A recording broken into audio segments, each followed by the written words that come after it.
양천구는 바람직한 간판 문화를 확산하기 위해서 지난 2009년부터 간판 개선 사업을 추진하고 있습니다.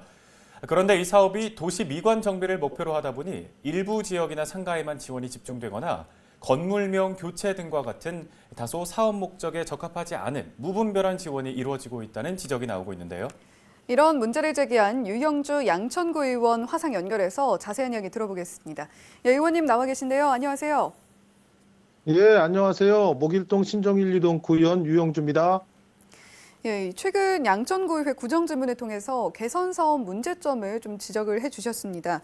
예, 우선 LED 간판 개선 사업 정확히 어떤 사업인지부터 짚어주시죠. 네, LED 간판 개선 사업은 무질서하게 난립되어 있는 5개 광고물을 지역 특성에 맞는 에너지 전략형 LED 간판으로 교체 설치하는 사업으로서 바람직한 간판 문화를 확산하고 아름다운 도시미관 형성에 기여하고자 추진하는 사업입니다. 총 3년 동안 12억 2,800만 원이 소요된 것으로 확인되었습니다. 네. 지역 내에서 간판 개선이 이루어진다면 말씀하신 대로 바람직한 간판 문화를 확산하고 또 도시 미관을 정비하는 데 큰 도움이 될 것 같은데 간판 개선 사업이 진행된 지난 10여 년 동안 구민들이 변화를 체감했을 거라고 보시나요? 네, 간판 정비 지역 일대에 사는 구민분들은 어느 정도 변화를 느끼셨을 겁니다. 해당 지역 일대에 간판이 새롭고 슬림한 디자인으로 교체가 되었기 때문이죠. 하지만 매년 약 300m 이내의 일부 구간만 정비되기 때문에 모든 구민이 변화를 느끼기에는 한계가 있을 것이라고 생각합니다. 또한 이 사업의 특징을 보면 대형 상가에 집중적인 지원이 되고 있으며 바로 옆 영세 상인들은 코로나로 인해 어려운 시기에 대형 업소의 세금으로 간판까지 교체해 준다며 형평성에 대한 민원을 제기하기도 했습니다. 그 밖에도 업종을 가리지 않는 무분별한 간판 교체 지원으로 사회적 인식이 좋지 않은 업종의 간판마저도 세금으로 정비하는 것이 맞냐는 문제 제기를 하는 민원을 받았습니다. 결국 다각적인 민원 접수에 따라 간판 개선 사업에 한목적성에 강한 의심이 생겼고 면밀한 현장 조사와 자료 검토를 통해 문제를 파악하게 되었습니다. 예, 변화는 분명히 있었지만 이 형평성이나 또 지원 기준에 대한 불만 같은 이 다양한 문제들이 있었던 것 같은데요. 예, 이번에 간판 개선 사업 자료 등을 면밀하게 검토를 하셨을 텐데 의원님께서 판단하시기에 해당 사업의 가장 큰 문제점은 어떤 부분이었다고 보십니까?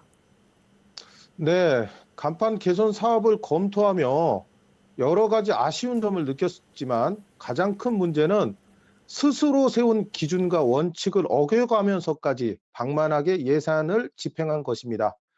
한 개 업소당 최고 250만 원 이내에 간판 개선 보조금을 지원하고 초과 비용은 점포주가 부담하도록 원칙이 마련되었으나 이마저도 지켜지지 않았습니다.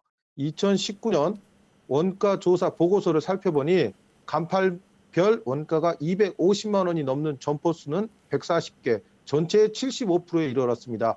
심지어 원가가 543만 원에 육박하는 곳도 있지만 모두 점포주의 자부담이 없이 간판 교체를 했습니다.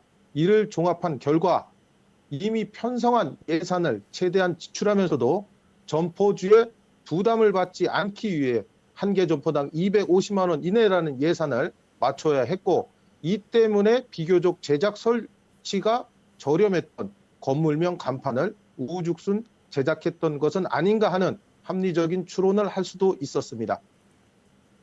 네. 예산은 늘고 효과는 오히려 떨어진다 이런 문제점을 지적을 해주셨는데요. 그러면 간판 개선 사업이 목적에 맞게끔 진행이 되려면 어떤 점이 개선돼야 한다고 보고 계신가요? 네, 간판 개선 사업이 비단 양천구만의 문제는 아닐 거라는 생각이 듭니다. 아마도 타 시도 및 타 구에서도 비슷한 문제가 발생할 수도 있습니다. 따라서 이를 미연에 방지하기 위해서는 첫째, 간판 개선 사업의 근거가 되는 조례를 수정하여야 합니다. 이를 통해 간판 개선 사업의 투명성을 확보하고 무분별하게 간판을 지원하지 않도록 사회적으로 인식이 좋지 않은 업종에 대한 지원을 배제하는 등의 규정도 신설해야 합니다. 둘째, 간판 개선의 사업의 계획을 수립하고 시행하는 구청의 책무를 거듭 강조할 수밖에 없습니다. 사업 담당 부서는 스스로 세운 목적과 원칙을 준수해야 할 것입니다. 10년 넘는 긴 시간 동안 추진되어 온 사업인 만큼 이 예산이 더 이상 낭비되지 않도록 철저한 관리 감독하에 간판 교체 사업 추진되길 바랍니다. 네, 의원님 오늘 말씀 감사합니다. 네, 감사합니다. 지금까지 유영주 양천구의회 의원이었습니다.